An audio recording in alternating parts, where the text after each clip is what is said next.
Well folks, what's happening? Today's guest is a man that we have heard a lot about from a lot of other guests. Tommy McCarthy, Sean McComb, Paddy Barnes have all told stories about this guy. He's an actor and he's a boxer. He's featured on a lot of main headline boxing events and he is the mighty Celt and classified as the hardest man in boxing. This here is the Tyrone McKenna story.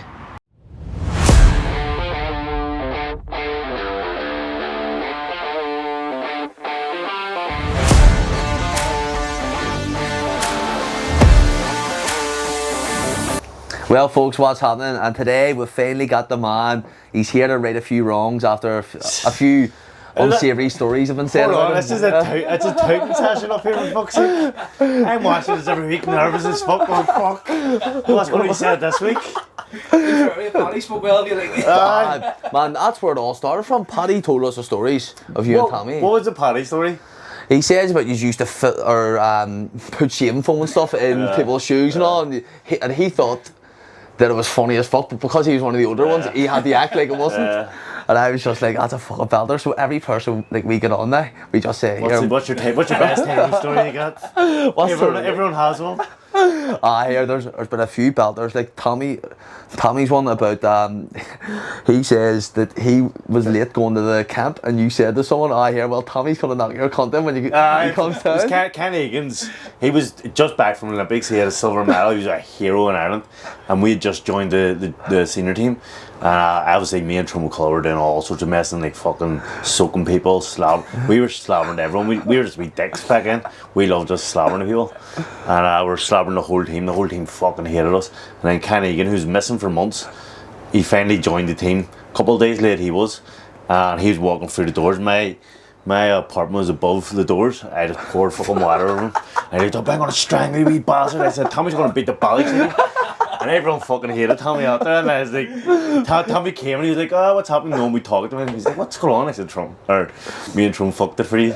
You've no mates anymore. But see, Tommy's as bad as everyone else, because me and Trum obviously were messers, so we were going to the World Championships, and we went into Tommy, we were sitting talking to Tommy, we were staying in Griffith College it's called, so he had one apartment, we had another apartment beside each other, and we walked in, we're talking about him.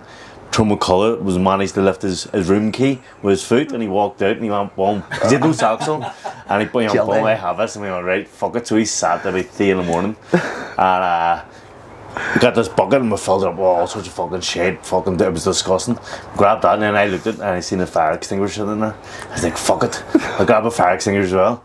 Tyrone ran in, full of fucking water over everyone. I blasted them all with the fire extinguisher. And then Tommy came bombing, he's going to kill us, you want to hurt him at the door. Did I just fucking going mental? 3 in the morning we were in stitches, and then he left.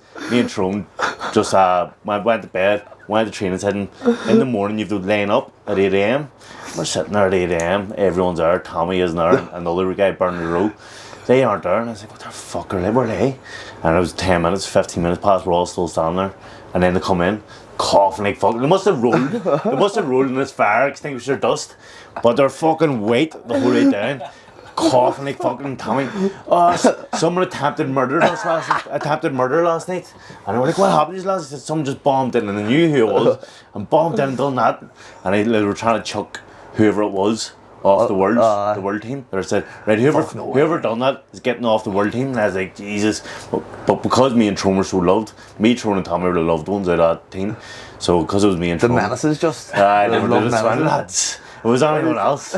He's been fucked home, but we can't let this go. Like happy days, but I can't forgive him for touting on me. Here, I said. I touted him, of course. Where's he from, down south? Tommy? No, Tommy. Like Tommy McCarthy. Tommy McCarthy? Brave man to do it to him like too as well. Well, do you know what? And I didn't find out until ages later. So I went to get all my training gear and go home the next day. And obviously my training would be soaking anyway. So I didn't think anything. It was Tommy pissed all over my fucking thing. I didn't know it. I was wearing fucking the clothes next week. And, well, obviously they were washed, but fucking Tommy just... Do you travel home together as well? Yeah. I'm sure there was an awkward old fucking... Tommy wouldn't talk to me in Trum for weeks and weeks and weeks. Hated us. It really pissed him off. Tommy's easily fucking pissed off. He's a bit of messing, for fuck's sake. He says when he first went into... Is it Oliver Plunkett you said? Aye. And he says, like, he tried to introduce himself to you and he goes, "Here, what's your name?" And you just goes, "Tyrone." Yeah. I hate talking to people. I hate talking to new guys. So, I don't know, it comes out, I'm just shy, but it looks like I'm rude. So, he came in, he was trying to talk like fuck me. I was like, I didn't like Tommy for the first year. I knew him, like, he annoyed me. Just a wee wagger. And then what happened is me and him were the only ones qualified for All Ireland, so me and him had to go together just solo. So I had to, and then I started being mates with him. I was like, he's actually alright. And then besties now. Besties. I can't get rid of him for fuck's sake. He's like fucking like Laurel and Hardy. Like when someone thinks of Tommy McCarthy or Tyrone McKenna, they think of the other one as well. I always say, I see like walking down the street and all, and someone goes, "Well, Tommy," doesn't say, "Well, Tyrone." I go, "I can't definitely know who I am," like, or vice versa. Like they say, "Well, Tyrone," and Tommy, like, "Use are lying because we're fucking together always." There used to be speculation that we're fucking gay together, like their granny and all. His granny, we lived in his girl. I stayed in his granny's. And his granny used to be they're together. Fuck it. But see that friendship that you have now, do you think has that helped you in boxing? Do you think, or has it been a fucking a hindrance to you? I don't know if it's helped or a hindrance. It's good to have your mate. It is good to have your mate. I think my Tyrone McCulloch friendship helped with boxing because he was a hard trainer. Yeah. So I used to, is that the one you said about the running? The run, he's an animal. Like, so I used to train with him a lot. And I used to put in like fuck because he's putting in it, so he helped me with boxing. But Tommy, where's he from? He's from Derry. Derry. But Tommy just messed about for the last fucking 20 years. 20 years. I mean, that podcast was on the phone. That's how similar or that's raw. I like that. 100%. And I say, do you know what it is? See, all the stories we tell are all fucking 100% true. No one fucking believes them. Like, what's up here, Jordan? It actually makes it, it's like you can make a fucking podcast just about stories that happen in that team. 100%. You fuck me, it was insane. The Gary's team was fucking mental. And it wasn't even mental till me and Tyrone and Tommy joined it. See, when we joined, it was so fucking serious. Everyone done everything proper, they were eating all proper. And then me and Tyrone came and just destroyed the team.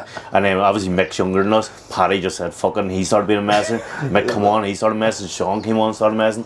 And it just became an absolute fucking insane. But you know what? Everyone started winning when it started messing. Like, the Ireland team was okay successful before us, and then it fucking boomed. Fucking hell, go fly. You're there, you're enjoying yourself. And it's not like a job. You don't give a fuck, you're just in. All the lads here fucking. It's far right. That's what you need. Do you think like amateur career is more funner than your professional career? Yeah, it's hard to say. Like, two different things. I think just because you're younger, it feels more fun because you're 17, you're 16. Well, from like 15, 16, you're going away on trips for the first time with a group of lads and you're having your mess and maybe you're drinking at 17 with them after you get put out of the championships and stuff. So there's a load of crack and everything's free. Obviously in amateur, everything's paid for. If you're an Irish team, everything's paid for. You're loving life. You go to the fucking worst countries and the worst places, like, but that's where good boxing is. Who was it? Someone said about the thing, the Russia one. Tommy was saying about going to Russia, yeah. Fuck me. The weight you lose going to these countries because you can't eat. Like I went to Ukraine, I dropped down to a weight below me because all I was eating was fucking a packet of pizza or something. Food stinking out there. Fucking disgusting. Even their juice, like this pink juice, I don't know what the fuck it is. They're disgusting. See, you go to Poland and you go to get the breakfast and you look at it and you're going, here. I'll have bullshit. And we don't only get to like pick and choose. We just get whatever meals we're handed. So even the milk, I'll get that. Tastes completely I wouldn't drink milk, but I never drink milk. I never got it before. It was like carbs in it. You go to drink a glass. You're like, oh fuck that. Gives a pint. See, one thing I despise on holiday. See a full English, or they call it a full like Irish. No soda bread, no potato bread. Just toast. Just fucking toast. Like, don't, man, absolutely fucking disgusting. Share it, you don't even know the name. I think it's Jack's Scottish Bar. It's in Tenerife in Playlas Americas, and you get a pint of tannins and a fry for $7. Well, that's where the downfall is. It's a pint of tannins. You need that. Question is though, what's your opinions on hash browns? I fucking love hash browns. Love a hash brown. Love a Hash browns are the unsung heroes. I love The works. The works. I'm steak sausages over pork sausages What? all day long. Not both. But what about black pudding? Just Here I love black. I love black pudding. I never thought I'd like black pudding, so I always stayed away. I think that's fucking blood. Who's gonna eat that fucking shit? That's what we always like. And then I went to Hard Street downtown and had something with black pudding. I went, fuck, I'll get it. No, I love see hashes the way they do the crumble, the black pudding crumble in the wrap. Oh, unbelievable. And the crumble, oh fuck. But I'd say pro Fate Week is far funner than any Fate Week and amateur. Like the Fate Week you have is fucking the press conference, the weigh-ins, the fucking public workout. You feel like we slab them with the weekend or the week, and then you fight obviously, and going out to 10,000 people rather than seeing amateur. You don't get the crowds. You maybe go out to 100 people for fuck's sake. Was your Crocker build up good for you? Like, did you enjoy that there? I fucking love it. That's what I get in these fucking fights for. Excuse me, Paul Burns one bought like fucking 40 tickets from Ardagh. Really? He bought like because he said in a thing just saying like a screenshot just of the chat just saying tickets secured, right, get fucking in, and I'm not joking, it's the only fight of that night I remember. Really? I was on the fuck, it's like fuck, but it was the only fight that I can remember. I went boogaloo and fucking seen Caine. I was going fuck this home. I hear. See just like see as well, see the laughter between you in the fight, I went and rewatched it and see the guys. The amount of times I saw Crocker just sit and start laughing and smiling. Do you know what? He's smart because like if you want to annoy me, that annoys me. Like it's the first thing I didn't even think about it. But see when he started laughing, I went, he's a bastard. What the fuck's he laughing at? So he's smart in there. Like he was obviously said to himself, I'm going to wind up Tyrone because he'll lose the head, and it did. Like it didn't. It's back to the game plan that I wanted. I just want to fuck it and try to go to war with a man who's fucking a stone and a half heavier than me. He's fair, he's fucking... You tell you what though, serious scrap. Serious scrap. In my head it was just me going, fuck me, am I going to get knocked out? He was fucking... The thing, I moved up weight for that. Do you know what happened? I got told, right, Tyrone, you're headlining Odyssey. I was supposed to fight this Italian for the world title, the IBO world title in Dublin, and the show got cancelled and said, look, we'll headline the SSE, but you need a bigger fight than the Italian because we need to sell it out. I said, right, fuck it. I said, here, I'll fight Lewis Crocker and I'll build that to be fucking Battle of Belfast. Massive. That's good. And lethal. but then it didn't even become headliner, so I was like, fuck me, I took Lewis Crocker for no reason. But still, fuck's sake, I could have had that Italian come in. Been an easy wee handy one. Would have been IPO world champion. Instead I got fucking Crocker. Would you have retired after that or if you got the Italian guy? No, because I'd have battered him. I didn't even retire after Lewis, for fuck's sake, I'm back. But you can tell the way you see this your podcast and all of it. I can't stand retired, no way. You know, I can't believe how boring retirement. I always thought, say during boxing, I was like, I fucking hate boxing, I hate training, I hate everything about it. I can't wait to retire. And then when I retired, I was just sitting in the house like, because my missus works 6 days a week. So you're fucking sitting there. And then when she's not working, she's getting ready for work or whatever. Or she's racked from work, so she's sleeping. So I was like, fuck me. Most of the weekend I just sat there with my dog. My kids are upstairs, fucking me. I was like, did you ever see that meme of fucking Escobar? That's why I was. I swear to God, that was me. And I was like, is this fucking retiring then? As I say, I got diagnosed with ADHD recently. And it was 100 times worse after my retirement. I was going fucking... Think you were occupied during boxing? Yeah, that's it. Like, the thing was, when it sat down with him, he said, you need to be in a routine, you need to be getting up at the same time, going to bed at the same time, you need to be eating, need to be training. I was like, fuck me, is he going to whip off his mask and have Pete Taylor on there? Fucking say, get back to fucking Dublin. But I was like, he said, look, that's why you're spiraling out of control. That's fucking, you need some structure in your life. And I, fuck's sake, I'm in training for the rest of my life, for fuck's sake, because I was melted and I was getting depressed just sitting on the gaff. It's like, I need to get back in the fucking box. Even Darby said there, he goes, I can't believe you retired after that last one. He said it's too good to fucking... No. That's what I was fully smooth as well, just fucking... Just so it was I'm impulsive. Yeah. And I just woke up, and obviously all the the parade was online and the back and forth about us, him saying, "I'll put you in his hand." I said, "I'd die for retire if you beat me and all this shit." And he did, so I was like, "Fuck, I'm gonna." You kept your word, you're I did. I'm I'm just waiting for the Lord Mayor to phone me up and say, "Give me that fucking plaque back." Fuck's sake. Would you ever get back into the acting business? I would. Have you seen my promos? I love my promos. Promos are quality. I'm the promo king. I have. Do you do that yourself? So I just sit there and think of promos. Any business asked me, I could do a promo for them, like a funny skit. I love doing them. I'm fucking love it. I'm a wasted talent in boxing. I should be doing that, but he has a couple of businesses next door. But hopefully he sponsors us next episode. Yeah. Get the sponsor be good, mate. Get whiskey and weight on the books as well. But here, like your promos are legal. So I plan the time, as I say, sitting in the house. I'm always like, "Fuck what? I want to do a promo." Just off the top of your head. And then the funnier, see, boxing promos. Boxing's a very boring sport where they're always like, I put a ring in the training camp, and they're always saying the same fucking things over and over again, trying to act hard, and then their promos are them hitting the pads. No one gives a fuck about them things. That's boxing. That's just fucking. It's just like they're all the fucking same thing, just hitting the bag or sparring, and then I'm gonna do this. I'm gonna do damage and fight. Was the guy to do 24 access that time in Box Nation years ago for his fights? Yeah. And he did like the full hour, and it was just like motivational shit. Yeah, that's all it is. Like, better real, like, people need to fucking figure out the box. Because you're a human at the end of the day. And people aren't drawn into fucking just wee bits of scrap. They want fucking entertainment. So I like to make sure I get one promo out. Didn't need to do it for the Lewis Cracker one because it was big. I had one in planned. Was going to be me getting trained to be a crocodile hunter, and then me wrestling crocodiles and stuff. But I would have thought it was so near enough so loud, and I was like, "What's you didn't the need point?" to do it because I pay for them all. Well, I didn't pay for that one last week, but I paid for most of them. Mick was saying that he likes to be like a fucking.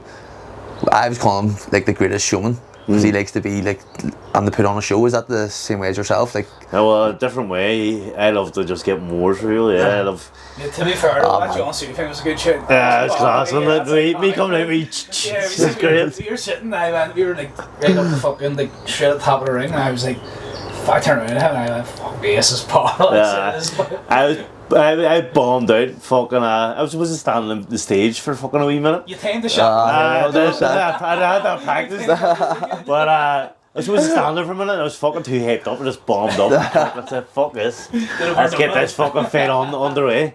But what was I saying there 2 seconds ago before that? Yeah, but the greatest, a different way to, not like Mick.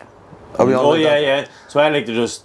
Like I've been in fights where I haven't been touched, I haven't got a bruise or a black eye, and I'm raging. I'm like, "Fuck me, I was a born fighter for fans." And I was a box class, but it was an easy fight. I hate that. I just love. Hardest man in boxing. I know. You have to get that. I've always said, if you watch my early interviews before anyone knew me, I always said I want to be the most entertaining fighter in Ireland, and I'm trying to work that way up, and that's taking the hardest fights I can.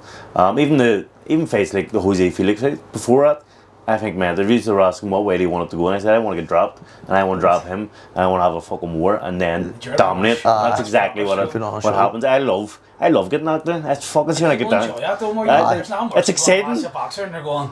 Like it's like amateur or just going for it. You want to drop it, and if it has to be me getting the drop, then fuck it. But you know what? See when you do get dropped in front of your Belfast fans, they fucking spur you on like fucking. They love when you start coming back and they go mad. Oh, Tyrone McKenna over everywhere, man. Fucking lethal. See, even like afterwards, you're sitting. I remember we went to Lux afterwards, where East Belfast once, and they're saying about that thing, Crocker fight, and they're like, it goes like as much as like you love to see Crocker when he goes every cunt loves Tyrone. They do love me. Yeah, 100%. It was funny. I wanted to say it in the press conference, but I forgot to say it. When I said about my tickets, I was getting people buying tickets off me in Crocker Street. Like, people all just up about 10 doors up from her across the road, and I forget what the name of the street is, and I was like fuck me, they're living across the street from fucking Lewis. But I have a great, I have a massive fan base, and it's because I get in wars every time. Like, I don't care about getting losses on my record. I have 4 losses, but you know how I knew you before. It's the coloured shirts. Remember, I used to wear shirts. I used to go out here. She would watch. That's the only thing she watched me boxing. You're like, She's like, who's out there? And like, that's Tyrone McKenna. She loves me. She loves me. She loves me. You can't blame her. Common for fuck's sake. I said, close your mouth. Shut up. I walked into the kitchen when we done the wee break, and she goes, "He's gorgeous." Really? She goes, 2 foot bigger. "He's fucking gorgeous." Fuck's sake. I know she's fine with it. Fuck's sake. I'll leave it out tonight. So, 2012, he ended up going from amateur to pro. Yeah. Do you know what happened? See, at that stage, I'd retired from amateur about a year and a half, and I got beaten at Irish seniors anyway. I said fuck this, and I started drinking and just fucking partying. Met my wife. Just started fucking enjoying life. I was like, fuck boxing. And then about a year and a half in, I was just lying in bed. I was like, what the fuck am I doing? I was lethal boxing and also acting. Obviously, I had the lead role in a feature film, so I was like, fuck, I'm gonna do one of them because you're wasting your fucking talents. I went, right, you have 2 choices, acting or boxing. Boxing you can only do in a short window, acting you can do the rest of your life. So I said, right, let's put everything in, because I believe you have to put 100%, you can't do both. So I said, right, let's put 100% into boxing, see how far I can get. If I don't get far, I'll go into the acting. So fuck work, I hate work. And so after a while of boxing, I moved over to America, fucking was training away and got a fight. See the first fight. How did that materialise, like going over to America of all places? I don't know, I just always wanted to go to America and I thought, what can I do to get out there? And I said, fuck, I'll box. And did you just move out there yourself, or was there solo. Fucking promotion out there which you knew that you were going to sign for? For the Mexicans. I was a car wash. I was working as a car wash person, so I was drying all the fucking. I mean, it was 40-degree heat every day, and I'm a white guy, obviously. Man, with a tan, you could pass for Mexican. I could have had a tan, but I have to work on the tan. Like I have to build it. I can't sit for 7 hours, 8 hours a day in a heat, dragging on all the Mexicans, all swirly skin.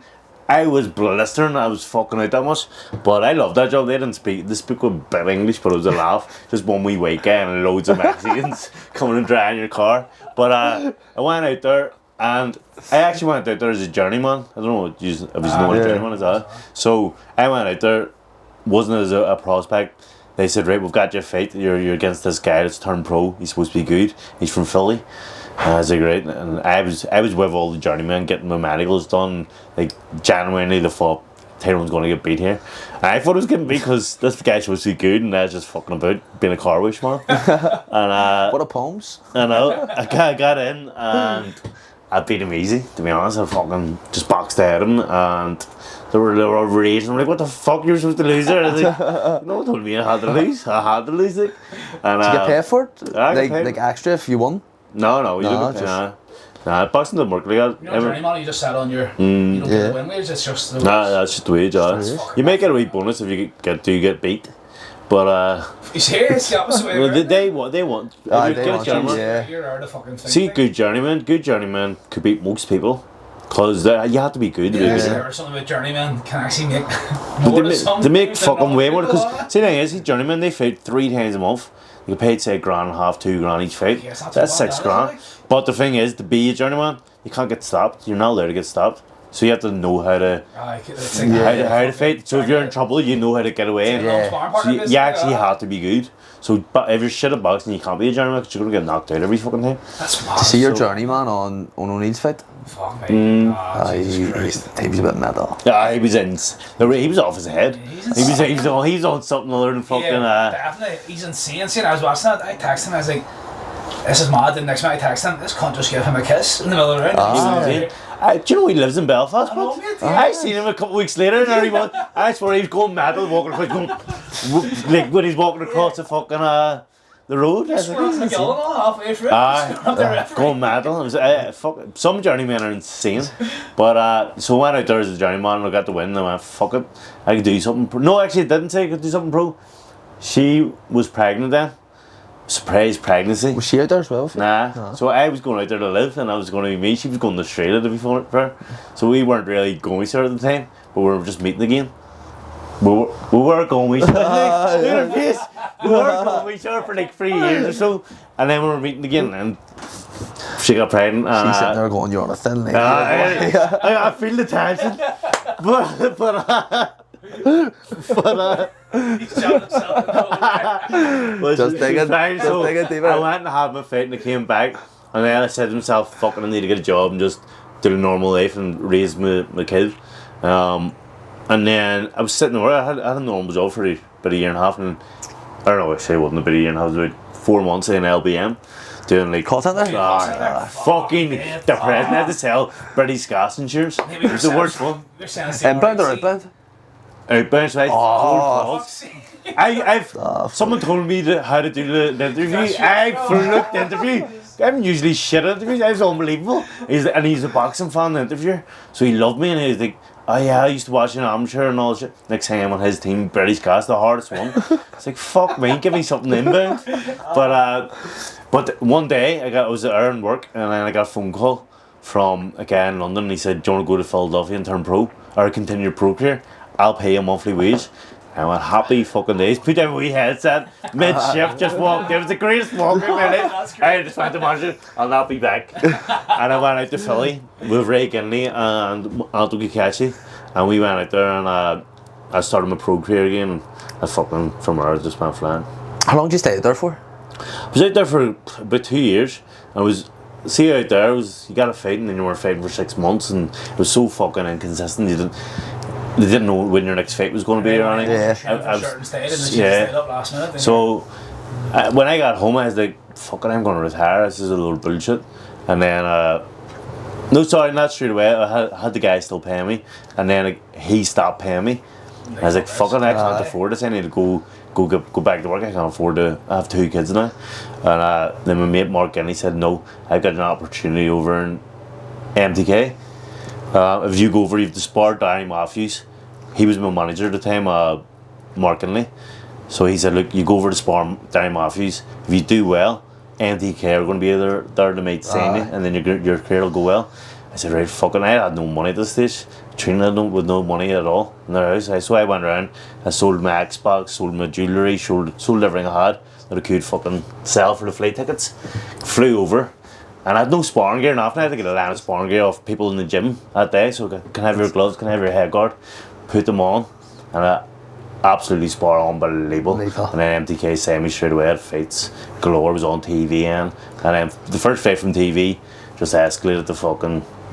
Your first fight back home, from what I saw, was in the Daphnes, is that correct? Yeah, and I was one of my worst fights ever. It was shocking. See, some journeyman, they're harder to fight than good boxers because you don't know what they're going to do. They don't know. They're unpredictable. Yeah, they don't know how to box really. So some of them, as I said, are good journeymen and know how to box. But there's some the foreigners that literally off the street and they don't know how to box. So you don't know what they're going to do. So he was so awkward. I didn't know what the fucking I was supposed to do. He was catching me these all weird ones. I was like, what the fuck?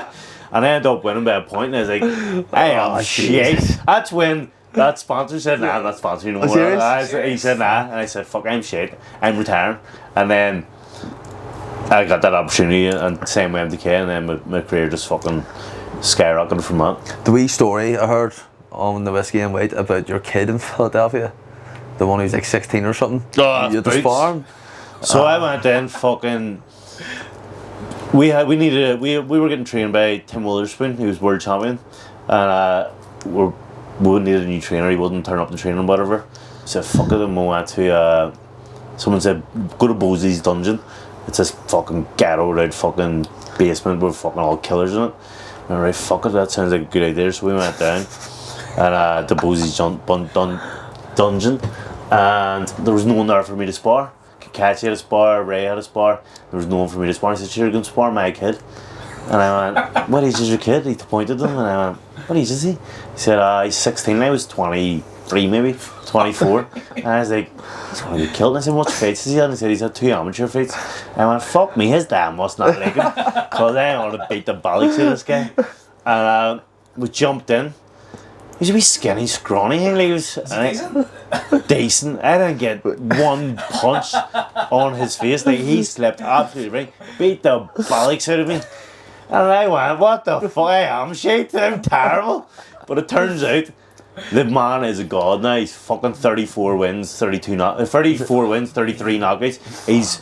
If you're talking about best in the world right now, he's one of them. Serious? Like What's his name? Jaron Ennis. Jaron Ennis? Boots. Everyone's talking about him now. He's going to be pound for pound. What age is he now? Maybe? Must be about And the 26. dad just 26? caught him down going, oh, he's not that. I would say, to be honest, the dad's lethal boxing as well. So he's probably just judging. He was lethal.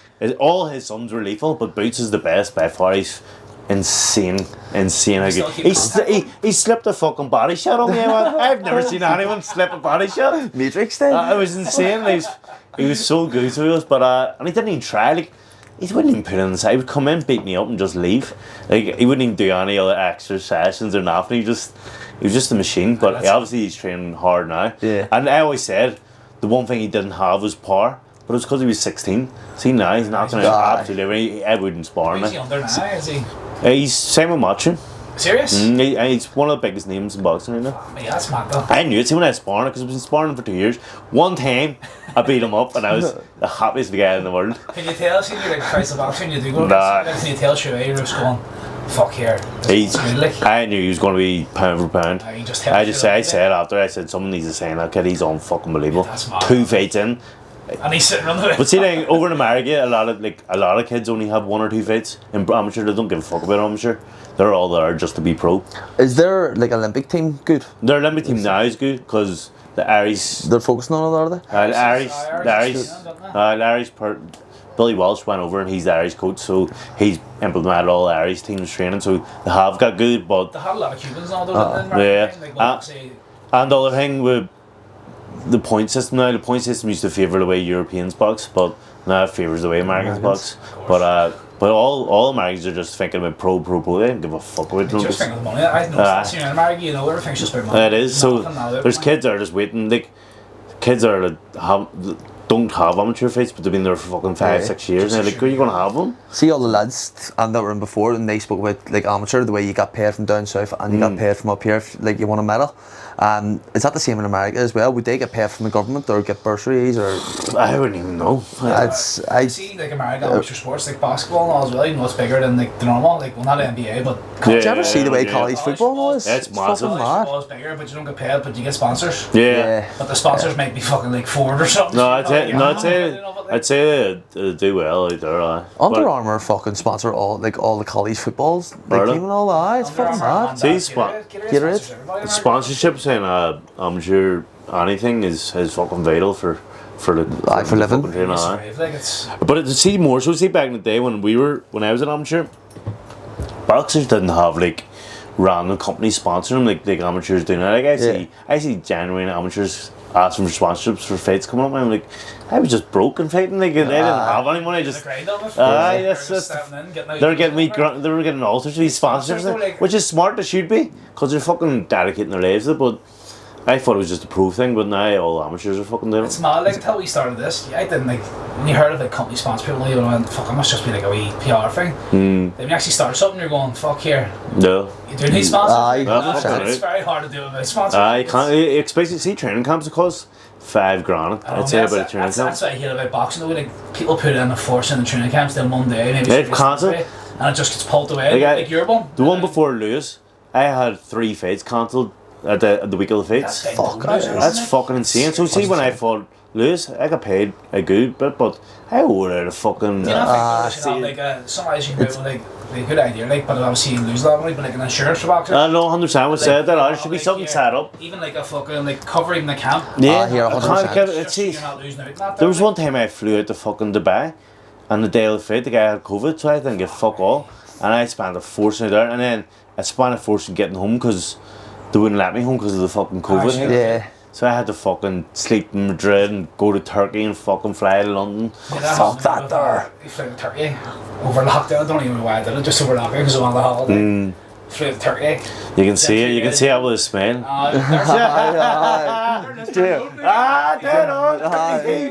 Dental Centre. He flew to Turkey in 2 days and I got a text from my manager. He was like, just let you know they're bringing travel restrictions again. I says there, I was like, we'll fly home. He's like, aye. I was like, fuck's sake, I had to get a flight.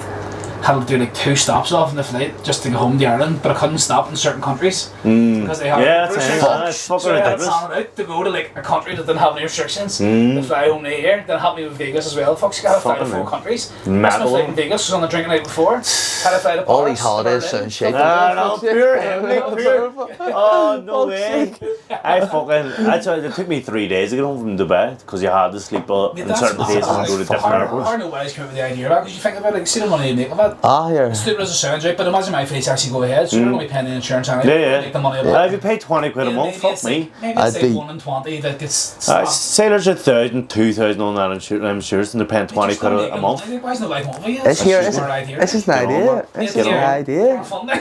Get on it. I'm joining the Irish Army after I heard what he getting paid. Do you know he's like Dara, who was in there? Yeah. And before you, he was saying about possibly doing a DJ's boxing. He said, and I was going, fuck me, that's a. So I made it. You have him, you fucking smash it. There's so many big DJs from. Even Ireland, Settlers Only and all down. Jaron McCauley, Ben Williams, he DJs and he does fucking the Misfits boxing. He does. So here, I might send you a wee voice message after this on the Mentality Monsters page. Ben Williams is actually a decent fucking. He's done amateur and all, like, so he knows how to fade. It's him, fuck. See. Start putting on the wheel. You see fucking Suter and Andy Malone. Fuck yeah, that's. They're faded as well. Andy Malone sent me a voice message yesterday. Called me Caine the Great. So I think you buzzing the good big cheese Caine the Great. So here it could stick. It's good stick. Caine the Great. But so I'm gonna walk out like the. Are you nervous for it? Have you ever boxed before? Nah, when I was a kid, I had 2 fights, but nah. Two fights. In boxing or in street? No, when I was like in boxing. No boxing? Aye. I'm alright. I used to do a door and biddies for 4 years. So fuck, you've had plenty fights in. So we're plenty. But now here, it's a different level of fitness. And I said to him for you, and I went, because he obviously runs that now, I was like, and he trains, I was like, boxing's completely different. Army training's far different to boxing training. Like, it's an hour and like pads and all bag, and I said, you fucking text me after, he's going to do a shoulder session after he texts me. And absolutely fucked up. Boxing, I'm joking. Boxing is the hardest training you can ever do. It's so hard. Like, you have to do everything. Injuries, you pick up so many. I'm just a walking injury. Like, I always have injuries. Like, as you seen on my Instagram last week, 2 weeks before one of my fights, I was in a wheelchair. There's fucking. Here. I have a bad back. Fucking. There's Sean McComb before the Jose Felix fight cut me from there to fucking there. It's fucking. I had 6 stitches. I had to put invisible ones in, so they couldn't see it, so I could get past for the fucking medical. Yeah, boxers. We were speaking of that thing. Who was we speaking to? And they says they broke their hand. Oh, it was from that podcast we were listening to. He broke his hand. He was in the fit. He broke his other hand. He just there's no boxer going in that ring 100% because the training camps are too hard. And the thing is, during training camp, you're training twice a day at a fucking hour, 3 times a day at a high intensity, but you're barely eating as well. Exactly. So you're fucking eating. Are you good at making weight? Oh, I'm to starve myself. Like, I fucking every boxer has to do it, but like I'm eating like 1,600-1,700 calories a day. If I'm training my body stuff to fucking make weight. What are you at now? It's the Liam McCourt one. You were what, 82 or something like that there? So what are you doing? So I've lost a stone now. Yeah. So I'm down to like 76 the other week. Fuck here. It's not too bad. I've started getting down. What do you want to fight at for this next fight here? I'm fighting the weight below Lewis fight. Should you back it on with it then? That's what I should have done when I retired. I should have went, do you know what? Feel more comfortable now with it? I'll retire from this weight class. So do you know what happened? Just go lower. After the pro grade fight, that was my last time I made 140. It actually killed me to make 140 at that time, but after that I got married, and I had a stag, I got married, I went to honeymoon. See, when I came back from it, I was a fucking mess. I was like, I'm never going to, because I was supposed to be fighting a fail against someone, so they were like, what weight do you want to do? I said, I'm not going to make 140 again, I'm going to do welterweight. And then I fought Chris Jenkins, who was welterweight. And I went, you know what, that's not much difference from late welter to welter. I'll just stick at welter, I feel happy at it. But when you're going up against an actual welterweight like Lewis, who's actually a middleweight, when he's in the ring, like Chris Jenkins is a blown up welterweight. Some fucking power behind him, like. He's fucking. Of course he does. Did not see the fucking punches. Everybody says you see this sport things, they're always going He does. He's one of the hardest probably hitters in Ireland. But it's mad, like it's fucking. I'm blessed with a fucking chin. You just sit there and fucking. It's just my missus beats me up during the week, and I'm just used to getting hit hard. Know what I mean? But I should have just went, fuck it, I'm not doing that weight. It was the wrong weight for me. I only put on from the weigh-in. Usually from the weigh-in I'll put on a stone. I only put on 4 pounds from my weigh-in. He put on a stone and a half. So going to that ring was a fucking massive difference. Even see the commentators in the Catterall fight, they say like Tyrone McKenna, the punches he's too just the stuff. If you look at my fights, like, they're all fucking wars. I love them all. Like, there's nothing more pleasing than getting out of the ring and people saying, fuck me, I was unbelievable. I love everyone coming on. I was fighting late, and most times I fight, everyone says, that's fighting late, that's my thing. I love that. I love pleasing the fucking fans too much. And it's probably my downfall, but it's also why I'm so popular. So I don't know if it is a downfall or not. You're a showman? I'm a showman. I love that. Inside the honor, say they're only try and be showman. And if you actually see me walking the street and stuff, I'm a weirdo. I don't like to fucking talk to anyone, socialise or anything like that. So once the camera's on, that's when that's when you come alive. I have to put it on. I'm not that kind of person, but the fucking. Well, yeah, I'm not inside. When my mates say I'm that kind of person, but with randomers and that. Yeah. If that makes sense. The what? That was Sean, aye. I says, I'll not even say it, actually, I'll say it off camera, but he's saying about you were out before and he goes, and like 2 pints in, it was crazy as fuck, and you went, oh, fuck, that's what I used to do, fuck me, yes. Sean goes, what the fuck are you doing? He went, what's fuck all happening here? Fucking I went McCannon qualifier Olympics, and there was a big party in the Rossif room. I went down, fucking was drinking away, and next thing I fucking got up on the dance floor, threw a wee paint on me, threw a paint on the ground, jumped on and started swimming. And it's fucking handy. There was newspapers and all there, like thank fuck I was a nobody. Did you get capped in? Or did they throw you out? No, it didn't. They're sweet though. I get away with a murder, so there's some reason. Yeah. See, since they've sunk you on this podcast. I should be sick. Is there anything to sink Evans? Keep a full half hour for every folks. I'm trying to think. So what did Paddy Barnes say about me? Paddy's was alright. Paddy was actually alright, He says you're a modest cut in boxing. Okay. No, he says Sean. Toss up between Sean. What Tommy say? I heard he. Nah, but Lucy, so Goosey. Says you were instigator most of it. Tommy actually says that he done nothing. He was just associated by name. Tommy gets a bad rap just because of me. Aye, that's what he said. He's too lazy to fucking do any trouble. Like, he doesn't give a fuck. He'll just lie in his bed and fucking look at YouTube, and then me and Tyrone McKenna will just run about and create madness. I love what you said, that when he's speaking to people who are black, he puts on an accent. It's mental. I know from across the room he's talking to the black guy on the phone.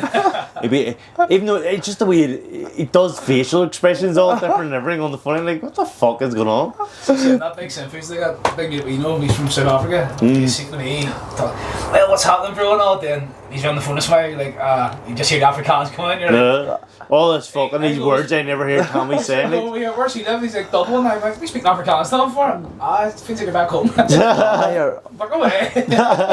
Well, Sean McComb, he was on the same day. I have a story with Sean McComb. I thought it was a bit. Like, I went alright because, to be honest, everyone knows McKenna likes to drink. So, I'm lucky enough that I told my missus about it. See the Catterall fight, like, in itself, how was the build up for yourself? Like, because world number one and stuff like that there? Do you know what? Because it was late notice, I guess it was we fighting Phil Sutcliffe. And then he got in a motorbike accident or something like that. And I was pulled out. Or he had to pull out, obviously. So Jack Catterall was like 4 weeks ago, and I was like, fuck it. Like, that's a crazy world number one. I was nobody at this stage, like nobody knew. I was 14 but no one really knew me. And I was like, fuck me, no one's expecting anything off me. Like, the odds were ridiculous. Everyone was saying I was getting stopped in the first, second round. It was a fight that catapulted me to who I was. Yeah. I went out. He dropped me 3 times, and I went to absolute war with him again. And I only got beat by a point by the person who was world number one. He had dropped me 3 times, so he should have fucking been way above. It was an unbelievable fight. The fans are unbelievable. It's probably one of my favourite fights. And after that, that's when everyone just started going Tyrone War, and really spurred me on the fuck. I said, you know what? It's always interesting to watch though. It's different. Like, you see some boxers speaking right earlier on, you're looking at them, they're going, It's boring as fuck. Yeah, I mean, there's. You do get an entertaining fight, you're going, There's- actually, at the edge, like, you go, fuck, this is class. I'd be. I see when I'm watching boxing and people are like doing boxing the way they should, like get hit and don't get hit. I fucking hate it. I'll turn it off. Boring. I'd rather watch two Mexicans going fucking head to head. You can appreciate the, like, they're doing what they do. Yeah. Like, Like, people, people- you get a wee fight now. Yeah, people aren't there to be entertained. Like boxing's an entertainment. It's not fucking amateur boxing is hit and no get hit, and that's why I did. Like, see if you watch me amateur boxing, I was completely different. I had my hands down, back foot, not getting hit, and just landing, beating everyone like that. And then I just turned pro and I said, fuck it. Fuck it. War. I war. If you want to sell tickets and be War loved, I mean, you have fans don't care about your loss and your record. They care about if you're entertaining or not. Yeah. If you're bored and you keep on winning, no one's going to give a fuck about you. If you are entertained as fuck in every single fight and get lost and lose, they still love you. They're still going to come up and watch your fights. See if you're boring and get beat, they're never going to go back and watch you. They're Yeah. never going to go, That's true as fuck. he's fighting again, he's making a comeback. And they go, so? He's boring. But me making a comeback, they're going fucking right, 'cause they're they know gonna we're love going it. to get a fucking It's like war. a Ryan Garcia finger, like, that's entertaining as fucking fuck. right. Later. He may be overweight, but fucking He drop someone. is. He is. He don't give a fuck. Yeah, See, yeah. he got caught with PEDs and he's still trolling. Like, fuck. He put up that He fuck. put up a boxing regulations fixed or something. Uh, It was your promotion company. Do you think Sean McCollum will get this rematch? I didn't think so. I literally thought that guy wouldn't go fucking near. Barbosa looked at our story or two last night. Did he? Aye, we tagged him and in Sean it, and Did you he send viewed it. No. And then I seen that tweet where he said 100%. Do you know what? I've been in them kind of situations. When's this coming out? This year will be out in June. Right, so I'll talk about it. So I've been in the same situation as Barbosa where I fought a Mamoon, this French fighter in London, and we had, well, it's probably my most. Is this the one you've always had the beef with on the phone? I though? fucking hate him. Was that this one you're talking about? I hate him. So I've always hated him. Or sorry, I had this fight with him. It was probably my most entertaining fight I've ever had. Like, it was fucking 10 round, absolute war from both of us. It was an unbelievable fight. I won by a point. I think I did win, but there was a lot of controversy. Everyone saying I fucking robbed him and all this shit. Yeah. Cause the 4 rounds I think he won. He battered me and like he proper battered me, but it's 10-9 at the end of the day. It can't be anything else. So I think I nicked 6 rounds, but he battered me in 4. So everyone's going, you got beat, and it really fucking killed me. I had to delete on Instagram and all, my head was away. And to this day, I still get abused from it.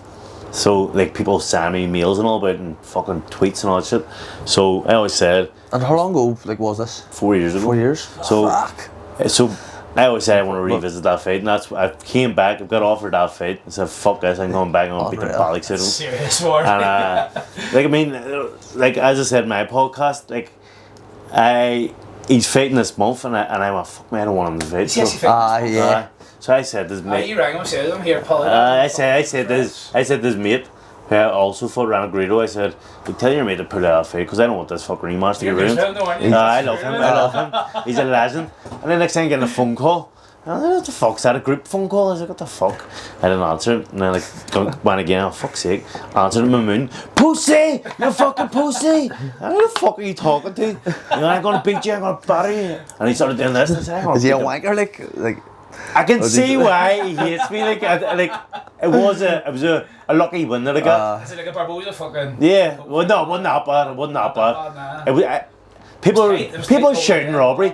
Robbery is like the Barbosa one where exactly. you batter Yeah, someone. I got you beat. nowhere near him. That was a fucking very close fight that could have went either way. So I can see why people shouting robbery because they think he won, but it wasn't robbery. It was I won slightly, but he was giving all shit, and I said fuck you, and we're having this beef. But so I took that fight. I can see why Barbosa wants to take that Sean fight because it's a blemish in record. Yeah. Even if you did win, Someone always say you don't. I hear people mashing Mamoon to me. Or I watched that Friday because I'm like, fuck's sake, they think I got beat there and all this shit. So I've always said I want to go back and do it again, do what I've done again, but more convincingly. the Catterall fight, your first time losing, but also it was an inspiring performance as well. Yeah. How did you handle it as your first defeat? I was the initial because there was still buzz. Like after how good the fight was and stuff, I was still a bit happy. But a week is when it kind of sinks in. You're like, fuck me, I got beat. First time ever. You think it's the end of the fucking world. So I was going about the house fucking depressed. Fuck's sake, I'm going, is that me done? Like, am I actually even going to do anything in this fucking sport? And am I even going to get a fight again, or like a decent fight and stuff? And I kind of had my opportunity and lost it by one point, and I was fucking like, fuck's sake, that's me done. But then I had, obviously, I had a fight against Lewis Benson the next one. See, I had a Lewis Benson fight actually. Don't know if you've watched it, but it was a war. But before that, I was sparring Lewis Benson quite a lot. I thought I'm handy winning these spars. So when I got the Tyrone, you're fighting Lewis Benson, I went, fuck it. I was drinking. I mean, I was going to the gym and then going to the bar after. Sure, right, going to the gym, going to the bar, going to the gym, going Where's to the your bar?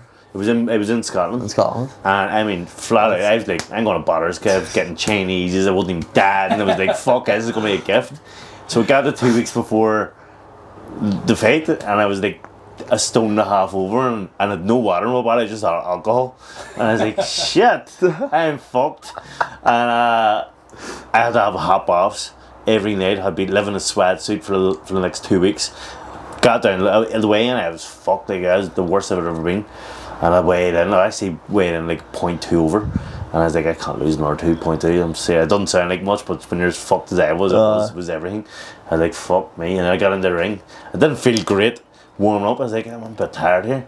My brother shake it off when I get in the ring. I got in the ring.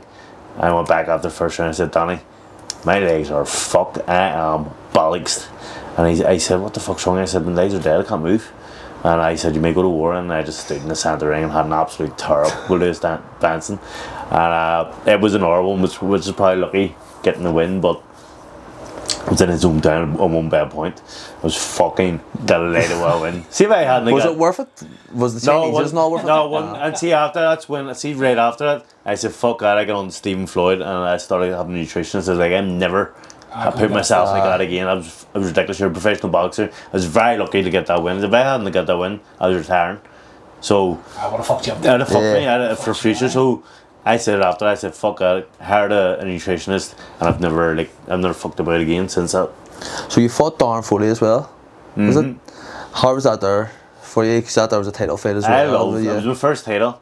I love Irish fights, obviously. I've had fucking about 5 of them. And outside the ring too. I know. But your wife being paid. But Foley, I thought I was dangerous. Like, he's a big puncher and he's from Dublin, so there's a lot of pressure, a lot of stake on line there, and he's a bit of a mouthpiece, and so am I. So we were giving each other shit and all. The build up was good, and the fight, I don't know if it was as exciting as I wanted it to be. It wasn't. As I say, I hate boring fights, but I boxed him there because he had to box him, because he was a hard puncher. So I was boxing him on the back foot, and I got the win. It was a 10 round shutout. But once I got that title, I was like, fuck me, because I was taking hard fights for no titles. Like, when there always should be a title and when there's a hard fight. But I was taking loads of fights. Just like Anto Upton was a very hard fight. That should be a title on the line. Ronald Grado was a tough fight. There's fucking who else? Lewis Benson should have been a title fight. There's loads of fights I was just taking for the fun of it. And then when I first got that belt, I was like, fuck me, this is what I've been missing. Why am I not fighting for belts? I don't really count, like, that got me into the golden contract that I had, where you had to get in that wee competition. I fought the likes of Mamoon, Hohar Davies and Mickey Saki. But I loved that. I loved that night. It was in front of, it was a sold out fucking Ulster Hall, and got my first belt, so got me in the top 15 in the world. Buzz of it.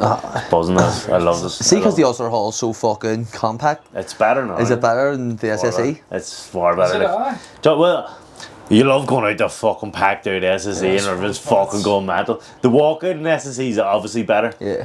But if you're fading, the crowd's on top of you here, everyone's a sweat back, there isn't a bad seat in Ulster Hall. Everyone can see a fucking great view. It's more just sentiment. Obviously you do want to fight in a bigger stadium, but you can't beat Ulster Hall. It's fucking. Told that's right there, Andy Malone. No, yeah, it is. Like one will be, so I'll be good crack. It will be good. We need out. I'm gonna sell out that. Here he says me that it should be sold out. It's about 30 fucking tickets. Hopefully, anyway. Oh, hold on. What is Adam Malone and fucking ain't better than me and Lewis Crocker? This risk on. Fuck me. Oh, for him, so sorry. Caine the Great. Caine. I'm just going to refuse to go match him as soon as he's done another school. Fuck that. A lot of people do that, don't they? Have you fought at the Fila as well? What? Like, have you fought at the Fila? Yeah, I fought Jose Felix. I had a war. Where's the best for you? I had a war. I was probably one of my favourite fights because it was after the COVID. I had boxed in COVID where there was nobody there. I was fucking. That was O'Hara Davies. Like, I'd built that fight with O'Hara Davies for about 4 years. Me and him had beef for 4 years, but that wee car park fucking street fight and all this shit. Like, I was really built into something big. And then when we fight, it was in front of fucking nobody, and I was like, I was a waste. It was still decent. We got paid decent, but fuck me, I deserved an audience. I feel like one of those. And then so I had that COVID, and then COVID fucking stopped, and about a month later was us going to be fighting in the field, and 8,000 people had been out in about 3 years. It was the first night out, and it was the first night in the field, and people were just fucking buzzing for it. And I walked out, the fucking 8,000 people going mental, and I had an absolute bore. I got dropped, he got dropped. We fucking had a tour for 6 rounds, and then I dominated the last ones, and it was fucking such a fight. More pressure in front of a West Belfast crowd or SSE crowd? There's more pressure in fighting in Ulster Hall than there is at SSE. I think like the smaller intimate ones, you just feel like you know the crowd's on top of you. You can see their eyes. And but the real boxing fans go to Ulster Hall rather than the casuals that go to the fucking SSE. Yeah. So I don't know half the people in the SSE. But you know all the. But I know everyone in the fucking Ulster Hall. You know everyone that's all boxing heads. So I think I've always thought that like fighting in All Ireland's in amateur rather than fighting in a club show, just a local club show. Your club show's well worse. You're fucking. There's a lot of pride on the name and that kind of thing. So, but I'd say SSE and Falls Park are the same. I like fighting in SSE just because I don't know, it's a better entrance. I think the entrance, the walk out. I love it. It's great. It is great. That was quality. I think that card was just fucking. It was a good card. Yeah, it was a good card. Well, that one usually in August. It's going to be good. If it is the one everybody sees. Mick says we just said to Mick, fuck here, we'll chance our arm here. Can we get backstage to interview fighters after? And he says, here, if you get a media pass, I'll get it sorted for you. So like, that's what we were doing. Happy days. You're trying to steal our job. Like, fucking weird. I'm getting used to you, fuck's sake. Yeah, we'll go on to a few quick fire questions here. Okay. So, best win? Best. So it's tough. My favourite win would have been. It can be an amateur or pro, up to yourself. Mamoon was probably my best because he was IB world champion. It was a fucking grueling tough fight. He has class. He's a lethal fighter. And it was an unbelievable fight. So and I won by a point when it could have went his way. So that to me, once I get my arm raised, I fucking right. Like I was fucking so happy. That's a clipper. So I was buzzing with that one. But most probably favourite one was probably Jose Felix. At Mexican, I mean, he's a dangerous man. He's had like 34 out of 36 on the field, yeah. knockouts. Going from working like with the Mexicans to beating the Mexicans. I know. He's a lovely guy, so he's a fucking nice guy too. But I mean, you've seen he's had a few good wins after he fought me, and it just proved how tough of a fight he was. So a good win. Who's out there playing ball out there? Is there? Go out there and fucking send someone out to beat them. But favourite moment in boxing? So, like, I don't have to, they can be like a walkout or something like that. Do you know what? I loved when I got my kids in the ring for the last field I was on against Chris Jenkins. I got the win. Didn't know if I got the win there as well. There's a lot of don't know if I got the wins. But I got they're all wars. When you're in a fight and you're getting punched, you don't know. Because it feels like a lot heavier than it is. Because when I watch it back on TV, my head isn't moving, but it feels like it is when I'm in the ring. So I'm like, and then I come back and my punches don't look as effective. So I'm like, I might win these fights, so I never know if I'm winning them or not. And I didn't know if I wanted to get my kids up, and I was like, this is a risk, getting these kids in. And I was looking, I was like, do you think I won? Someone was like, yeah. I was like, but he didn't know. And I ended up won by a point, and I got them up in arms. There's a photo, good photo of me and the kids, both my arms, and we were all screaming. I could have got you the extra point. What? I could have got you the extra point. Yeah, no, Bring the kids in. I made him. If it's dead, I'll be getting them on every time. There'll be 16. Jump in for the picture. Your best sparring partner? Jaron Ennis, easy. Like, that's without a doubt, that man is an animal. And you thought he was a kid too. I know. He was a kid. He was. He's fucking. He's fucking, like, if you watch him now, like, he doesn't get hit. He's an animal. I think he's going to be fighting Terence Crawford next. Serious? And he'll beat Terence Crawford. He is a goat. Serious? He's going to be, I genuinely think the people are going to be saying he's one of the best in the world ever. Do you ever talk to each other? I was still would mail each other. He's a fucking massive superstar now, like, so. But he get back to me sometimes, and sometimes he wish me good luck and stuff.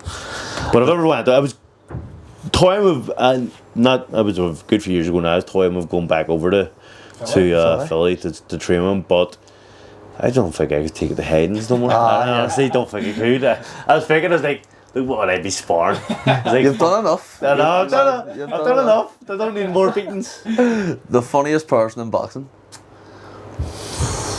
Well, it has to be Big Tommy McCarthy. He's a comedian. I went to his comedian show. It was the first headliner last week. He was in the next. But Shane Todd as well. Shane Todd's a boxer as well. He is a boxer. He's a boxer. But Tommy to me is the funniest man. That's what I said. We watched that BBC one now. I was like, it's funny. Was it? He says the whole time it was just people don't understand. Like, he's so good at storytelling, and tells, like, see me, I have great stories. If you watch them podcasts, I have some funny fucking stories, but I can't tell a story. Like, I just rush stuff. I'm too eager to get the punchline out. Whereas he'll just chill and he'll not panic if people aren't laughing and stuff. I'd be panicking. He's fucking brilliant. He even says that. I was like, he's so fucking. He's such a nice fella. You're speaking to her, like, he's down there for so. And he done his first 40 minutes, and I had the style ovation. He was fucking. I think he'll be in the SSE soon. Like, I swear to God. 100%. It's especially with the boxing. But the boxing background, I think it's good for it. Like north where we come from, everybody gets paying each other. Yeah, 100%. It's a good thing as well. It's not a bad thing. The maddest person in boxing, considering you were the answer for a few of them. Maddest person really would probably. There's a lot of mad cunts in boxing. Like, you have to be mad. you do have to be mad. You're getting fucking hit. I know. I would say if we're going, probably Tyrone McKenna. He done some mad. Yeah, me and him done. I mean, see some of the stories we have. It's fucking mad. He's a laugh. He's a laugh. I see some of the stuff we get, me and him done. Like, it's ridiculous. So it has to be. At there, one that you said there at the very start, throwing the water in. That's a fucking. Like, he gets sent home from Commonwealths and everything as well. He gets sent home. We playing home early. Get home. Who's the fittest person in boxing? Tyrone McKenna. 10%. He is his dad. His dad used to drive. I went up, had a night out with him, and he got up the next morning. He's like, I'm going to run. I said, you're going to run? He said, aye. His dad made him every day, drive him, I don't know how many miles out to the sticks, and make him run home in a sweatsuit every day. Fuck yeah, that's some discipline there. And Darry's like that, all held, so every day doing that. No wonder he's fucking fit as fuck. It was all for losing weight, because he was such a fat bastard. He had to lose weight so much, and he had to live in a sweatsuit running. Like, every day he had to do at least 6-7 miles. Serious motivation. You're after the drink going, I'm going to go for a run. Yeah, that's my weight. I'm 4 days after the drink going, I'll go to the gym a day. I wake up and it's sunny, I still go run. I hate running. Your toughest opponent? I know I've been beat, like Pro beat me and Jack Harrell's beat me, but Mamoon was a tough guy. It was my toughest fight. It was grueling. I was bollocks from round 3-4, and me and him just wanted absolute war. And he hurt me 3-4 times. He was on top of me. He's a fucking slick operator. I genuinely was my hardest fight. Your death row. Not just saying that because of bad. Honestly, that is one of my hardest fights. Your death row meal, 3 courses. The first course would be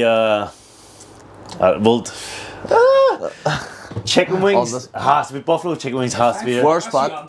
Oh fuck.